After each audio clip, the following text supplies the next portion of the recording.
Okay, so good day everyone. I am here to tackle about gender and media. So introduction, the power of media plays a big role in everyday life. People construct their knowledge about gender roles and identity by seeing and understanding activities in everyday life. In this regard, media is one of the determining factors aiding to shape the social perception about gender roles and identity. So media like TV, social media, books, etc. influences how people learn about gender, what it means to be a man or a woman. It helps shape how we think people should act based on their gender.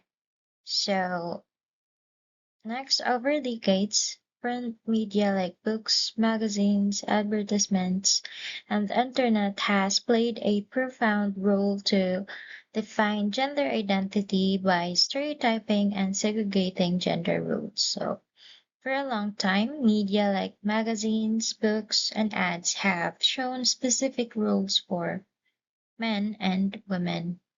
This creates stereotypes, fixed ideas about how each gender should behave. So, in many media, men and women are shown in a sexual way to sell products or attract attention. So, women especially are often treated like objects. This can make people think it's normal and it creates unrealistic standards about how people should look or act. So next is media. Media influences how people dress, what they see, what they eat, what they look like, the games they play, the music they listen to, and the entertainment they watch. So media convey this message into two ways. First is through its content. Media so the messages in the TV shows, movies, and music videos, and even news stories shape our ideas about how men and women should behave, look, and act. So, for example, in many movies and TV shows still portray women or men as the strong, silent type, while women are often shown as emotional or caring. So this reinforces the traditional gender roles if a popular music video shows women primarily as sexual objects, it can affect how both women and men perceive women. So next is through advertising. So ads surrounding the media content subtly influence our preferences based on gender. Examples ads for toys often separate them into boys' toys like action figures, cars, and girls' toys like dolls or kitchen sets, reinforcing gender stereotypes like for example, ads for cosmetics often target women, implying that their appearance or their value lies in their appearance. So, ads for cars or certain types of sports equipment may focus on men, suggesting these activities are primarily masculine. So media create false consciousness. The concept of false consciousness means media makes us believe we're making our own choices about gender, rules, and identities, when in fact these choices are often influenced by what we've seen and and heard repeatedly in the media. We think we're in control, but media's influence is often subtle and pervasive. So, how advertising views men versus women. So, this image construct how advertising often often portrays men and women.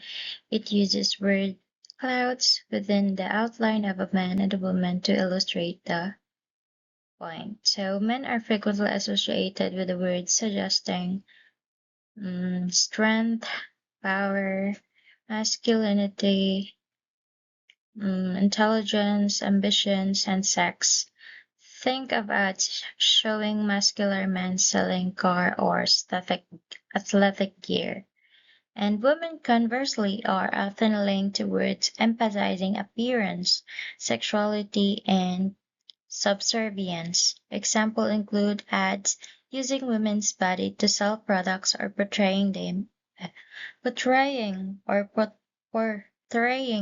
as needing to be rescued or cared for. So next is media. Media has defined how females and males should look and act. Stereotypes plays a huge role in this.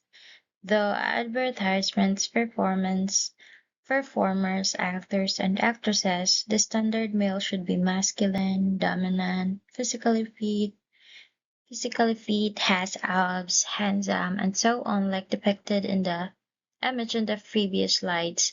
Then the standard of woman is feminine, soft, pretty, treated as property, objectified, should be submissive, thin, have large breasts, and so on. Because of the he- because of the heavy usage of these types of individual in media, what is actually a normal body type for either gender is not acceptable. So everyone who doesn't process the attainable image, especially for women, doesn't measure up, deem unworthy. So women are often represented negatively for promoting negative stereotypes about them. So media content and portrayal of men and women in the media. So stereotypes are also prevalent in everyday life. So this simply means that everyday media like TV, movies, ads, etc. often uses oversimplified ad and often untrue ideas about men and women. So women are often portrayed solely as homemakers and carriers out of the family, dependent on men or as objects of male attention. So this means that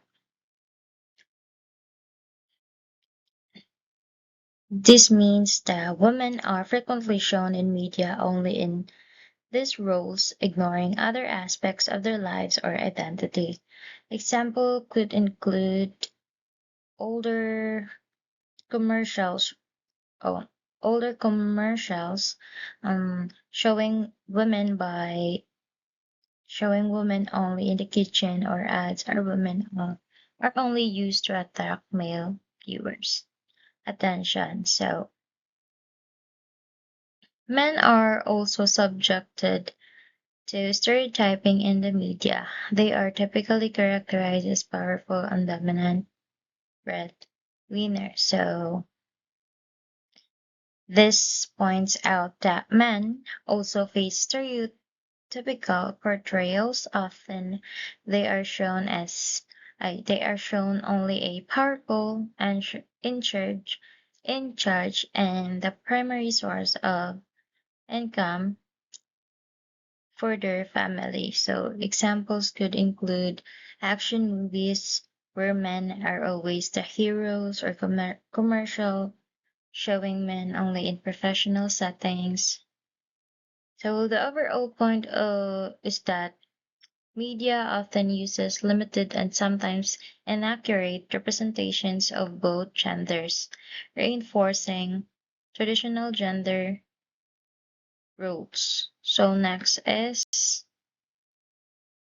gender stereotypes. So this image uses humor to show the stereotypical views of men's and women's brain. So the female brain, this section emphasizes shopping, musical, gossips, moods, and chocolate. It uses this to represent supposedly typically female interests and behavior. So in male brain, this section focuses on work, job, job stuff, then beer, then lame excuses, sex, sports, and violent movies. These are presented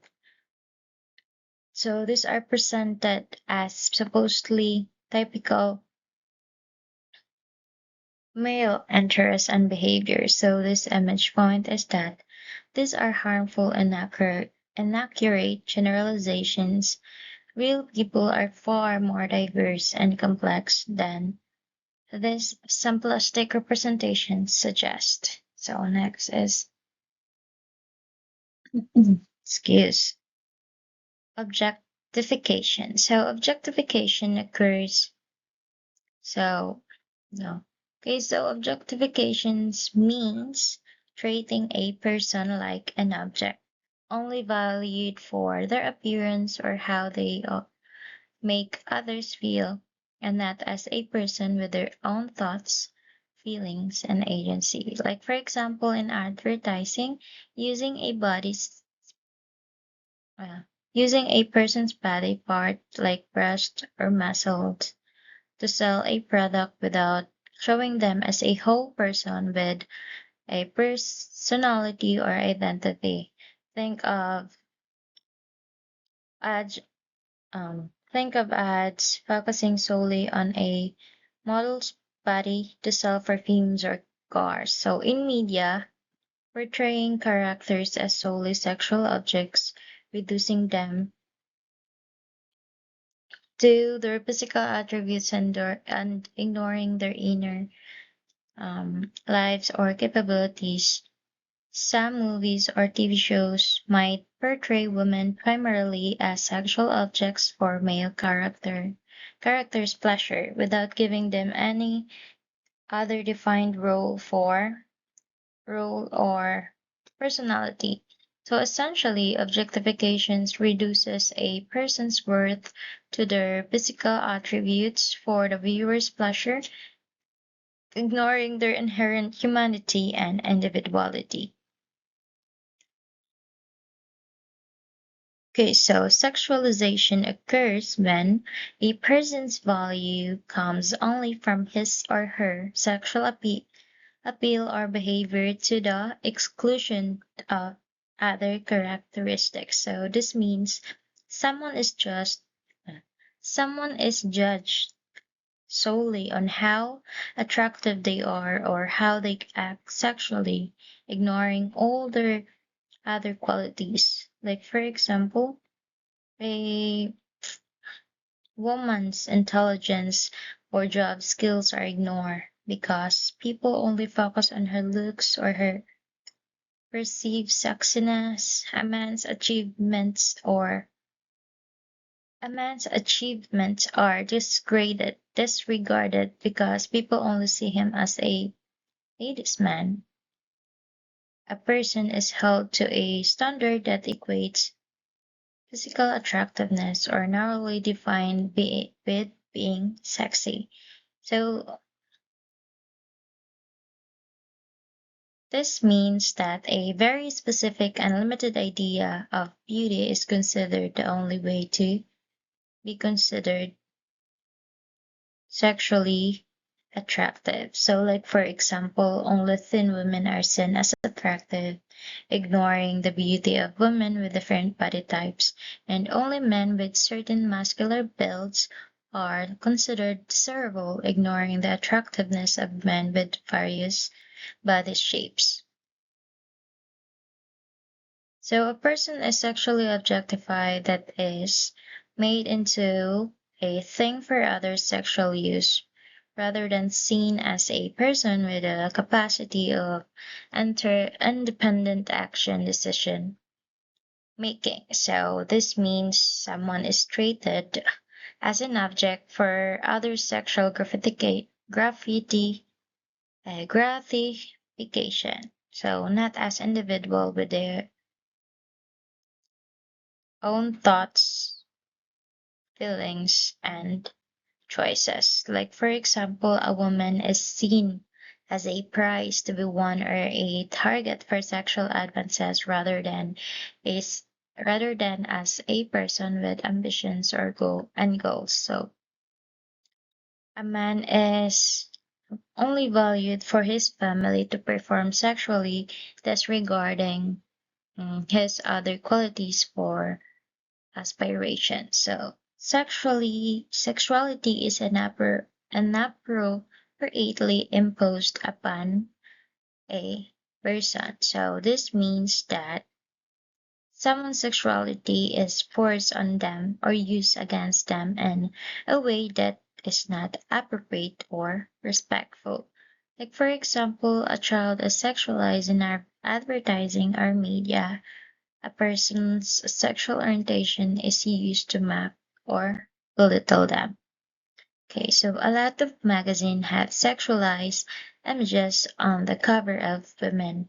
Images of women with little clothing, or that focus on clothing you must wear, or things you need, as well as articles about best dressed stars and who wore it better, because it is the end of the world if two individuals in the public eye wear the same outfit. Especially to the same event, media and magazine are teaching people and children that these things are what is important instead of actual important things going on in the world. Okay, so in conclusion, it is important to be aware of how gender is portrayed in media, especially as consumers, so we can stop being passive consumers and be active about what is important instead of feeding into the unhealthy trap that is gender in media. So it's important to pay attention to how media shows gender roles so we can choose what's important to us and not get caught of in unhealthy gender stereotypes in media. So using the media and promoting gender sensitive media productions is crucial in improving social gender relations. If media is to change the portrayal of women by projecting positive images of them in media productions, it will lead to improved gender relations in society. So, using media to promote fair and respectful portrayals of gender is crucial for better gender relationships. Showing positive images of women in media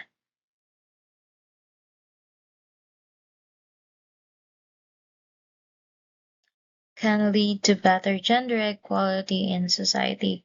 So it is important to be aware of how gender is portrayed, especially as consumers, so we can stop being passive consumers and be active in what is important instead of feeding into the unhealthy trap that is gendered in media. So